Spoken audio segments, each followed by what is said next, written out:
Well, I'm just doing this post about what it's like the first day trying to move myself off social media. It's a little challenging. Habits die hard, apparently, but I had to take time off from radio and all that stuff because I'm going into surgery here probably before the end of the week. That I had an infection, so I can't go into it, all that. So anyway, I did a little blurb about why, other reasons, and I hope you want to listen to more of the same. But it's funny because, there's so many passionate opinions out there, and I think when you mix all the passion and anger that has been, the uproar about all these other things that are going on around us, realize sometimes when you just take a step away and you escape some of it, you realize it's not that bad.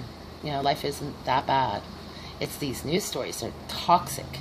People become very toxic, and relationships become very toxic. So I can't think of a more perfect timing than to have surgery, and I'm forced to recover. It's not that I don't want to hang out and talk to people. It's just life forces you in different situations. So I hope you get a chance to listen to my little bit of my blurb here right after this. I had some really fantastic ideas long ago. The light bulb went off, and I want to tell a story because I think it's really fine. Hopefully some of you are younger, older, maybe have kids, grandkids. But one of the things is I was working at a deli at 17, and my manager came up to me and said, you have a really good radio voice. And I thought, no, I don't. But thank you. But I also saw stars. I thought, here I am. I'm going to be the great reporter, news story person, and I'm going to make it in the big time.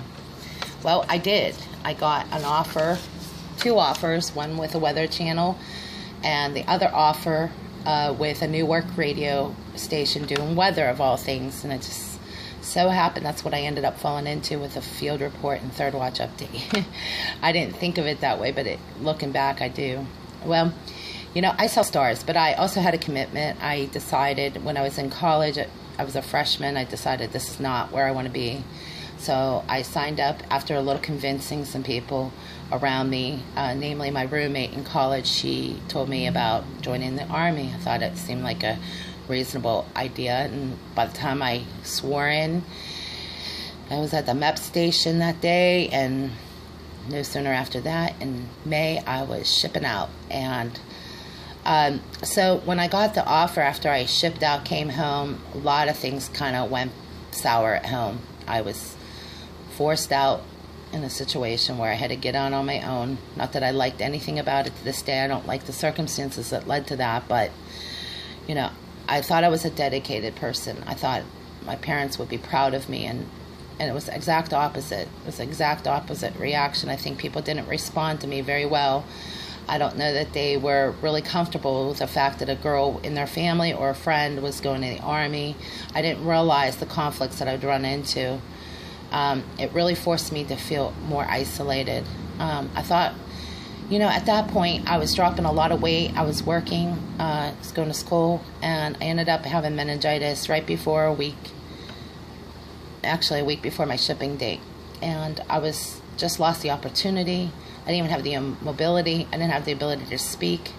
I no longer have function of anything. And I learned through that 3, 4, 5 months of having partial paralysis as a result of spinal meningitis, how difficult it was to just do every simple things. And usually when you get that sick or you have problems, your life's really not the same. And I don't know that I took anything good away from it, but it really took me away from all the things that I loved and cared about. Especially, I was young. I was only 21 at the time, and it forced me in situations I didn't want to be in.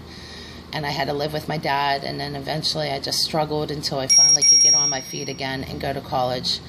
But I never really made anything of it, and I just kind of went and started working and waited tables, and I just resigned myself, this is what I'm going to end up doing. But I realized it's not the end-all, be-all. But by the time I was 32, I didn't really have enough college credits to really go forward in a career. So, again, a little more prodding. People around me had told me, go back to school. So I did.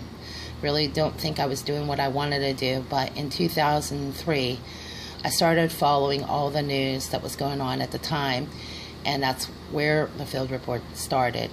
But it ends today because, after watching some of the news stories, and I realized no matter how many ambitious ideas I had, I know that a lot of times when it comes to maintaining a career or a job, I know that it requires more of us. And at this capacity, I have to physically show up at my job now, and there's different demands. But at the time in 2003, I was following it quite regularly, the shock and awe, the campaigns from Fallujah to Mosul.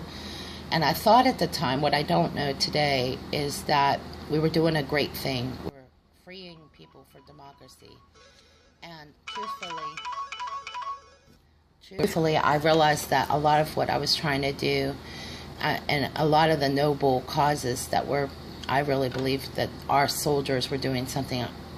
To this day, I believe there was a lot of noble causes, but at the same time, I realized that it wasn't the same story that we were getting.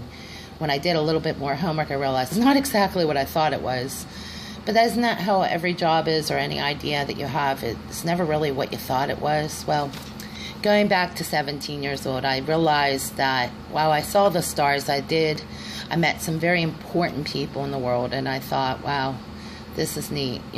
I'm really just a simple person. I'm not that important. I've never made big money. I've never been famous, thank God. Looking back, I'm glad that it was only stars I saw. I don't know if I would ever want to do anything like that today. I like my calm, peaceful life, and I want to be reserved back to what I used to do, and I want to get comfortable with different things, and I want to do my photography and art, and I don't want to have to get paid to do it. I like the freedom, and kind of that libertarian side of me comes out. So I just don't know if social media is really what I wanted to do. I don't want to be confined to it. I see a lot of opportunities that people have turned their social media into something bigger, but I think there's a lot of demands that are put on you nonetheless. But if you have an audience and you have people that demand it, then it's a reason to do it. And I think there is a demand. But I'd like to think of myself as somebody that wants to observe and learn and just kind of go along and see and seek out the wisdom and smart people out there that do know what they're talking about. Sometimes I don't really think I know enough about these topics. And then I come across something, and I don't doubt for 1 second or another I do. It just, from time to time, I realize I got to be the one in the audience and not do the talking this time and sit back and learn from people. So part of this exodus, as I call it, is just to move away from it and pull away from it enough to learn and maybe start over. And going back to work and having this surgery has forced me to do that. So I don't know.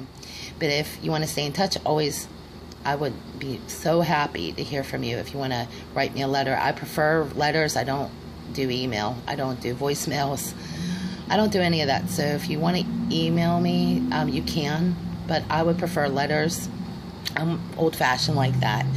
So I like to write letters. I like cards. I like stuff like that instead. I'm not into all these emails. I get bombarded by emails, believe me. If you write a letter, I will notice it. My address is P.O. Box 11, Freedom, Pennsylvania, 15042. You could just put the field report on there. That's what most people have done. It'll come back to me, and it'll forward back to me. I'd like to hear from you through letters, through cards, only because I don't want to be on field report doing it on social media. And I think this change it's long overdue. So if you want to stay in touch with me again, just write me at P.O. Box 11, Freedom, Pennsylvania, 15042. God bless you. I hope to hear from you very soon, and keep in touch.